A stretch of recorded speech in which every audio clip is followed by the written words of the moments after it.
बाड़ी में अजीब शक्ति होती है। मीठा बोलने वाले को मिर्ची भी बिक जाती है और कड़वा बोलने वाले को शहद भी नहीं बिकता। क्योंकि जो लोग बुद्धि को छोड़कर भावनाओं में बह जाते हैं, उन्हें हर कोई मूर्ख बना सकता है। इसलिए किसी को गलत समझने से पहले उसके हालात को समझ लेना हमारी बुद्धिमानी है। जिंदगी के सफ़र में बस इतना ही सबक सीखा है। धक्का देने को हर कोई तैयार बैठा है, लेकिन सहारा कोई नहीं देता है। इसलिए जिंदगी सफल होना है तो पैसों को जेब में रखना चाहिए, अपने दिमाग में नहीं। क्योंकि सामने मुझे सच बोलने की आदत है तो लोग मुझे बदतमीज़ भी कहते हैं।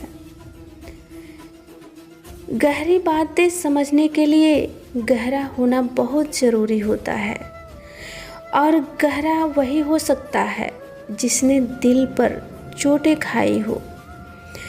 क्योंकि सब कुछ खोने के बाद भी अगर आप में हौसला है तो समझ लीजिए आपने कुछ नहीं खोया है। इसलिए किसी को अपना राज मत बताओ, क्योंकि हो सकता है कि आने वाला वक्त में वो आपके खिलाफ हो। रिश्तों की बाग में एक रिश्ता नीम के पेड़ की तरह भी रखना चाहिए, जो सीख भले ही कड़वा देता हो, लेकिन तकलीफ में मरहम भी तो बनता है। यदि आदमी अच्छा था तो यह सुनने के लिए हमें मरना पड़ता है। यही ज़िंदगी की सच्चाई है।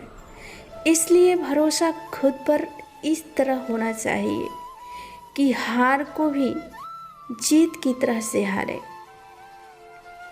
शहद बनाने वाली मधुमक्खी भी डंक मारने से नहीं छोड़ती।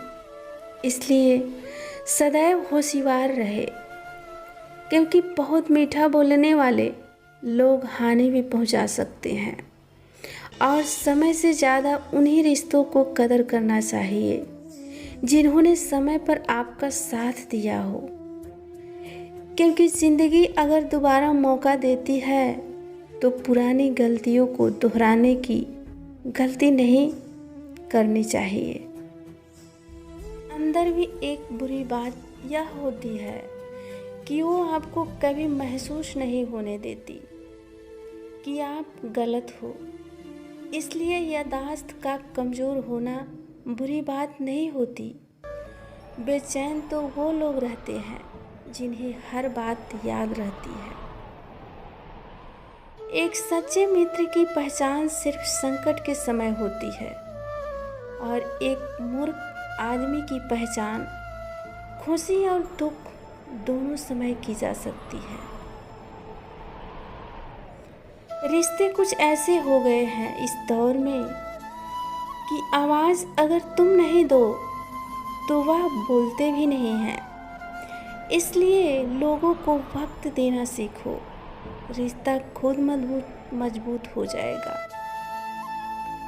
अगर आप समझदार इंसान से कुछ मिनट बात करोगे तो हजारों किताबें पढ़ने से बेहतर होगा।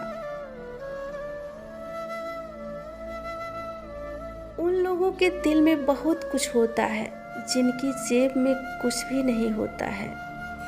इसलिए नफरत में क्या है, मोहब्बत से जीना सीखो।